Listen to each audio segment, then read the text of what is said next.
שלמה המלך, החכם באדם, כולנו מכירים אותו. הוא כתב בספר קהלת כמה מהמשפטים הכי חזקים שנכתבו אי פעם על זמן. אבל מה אם אני אגיד לכם שמאחורי אחד הפסוקים הכי מפורסמים שלו מסתתר סוד, תפיסה פילוסופית עמוקה, כמעט מיסטית, על טבע המציאות כולה. בואו ננסה לפענח אותה ביחד. טוב, את הפסוק הזה כנראה שאין צורך להציג. לכל זמן ועת, לכל חפץ תחת השמיים. אנחנו שומעים אותו בכל מקום, בדרך כלל בהקשר שלכל דבר יש את העיתוי שלו, שצריך סבלנות. זה נשמע פשוט, נכון? די מרגיע האמת. אבל מה עם כל הזמן הזה? פספסנו את הפואנטה האמיתית?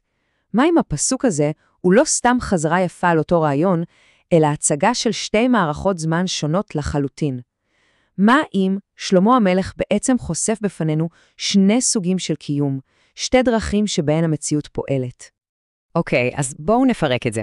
נתחיל מההתחלה, שתי המילים הראשונות, לכל זמן. המפתח לכל הסיפור נמצא כאן, במילה הראשונה. אז כשהוא אומר לכל, על פי פרשנות עומק, הכוונה היא לא לאוסף של כל הדברים בעולם. הכוונה היא להכל. ישות אחת, אבסולוטית, שמכילה בתוכה את כל המציאות כולה. ושלמה המלך, שידע את סודות הבריאה, ידע בדיוק למה הוא מתכוון. הרי השם המפורש בעצמו נושא בדיוק את המשמעות הזאת. הוא היה, הווה ובהיה. כל הזמנים קיימים בו זמנית בתוך אותה ישות אחת, שהיא פשוט הכל. ומכאן נובע שהזמן שמוזכר פה הוא לא הזמן שאנחנו מכירים מהשעון. זה לא זמן שחולף. זהו הזמן המוחלט. סוג הזמן ששייך רק לאותה ישות עליונה, להכל.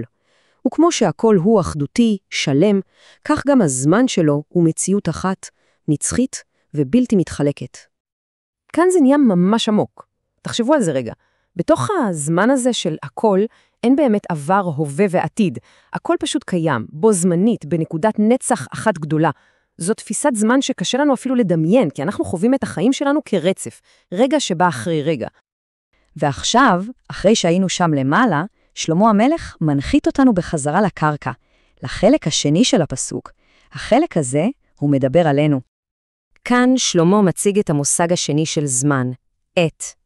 אם זמן הוא האוקיינוס כולו, אז עת היא טיפה אחת בתוכו.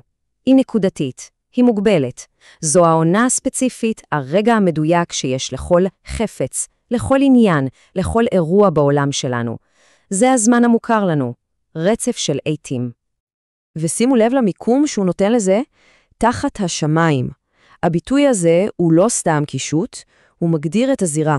זה התחום שלנו, עולם החוויה האנושית, העולם שמתחת, המופרד מהמציאות האבסולוטית של הזמן השייך להכל.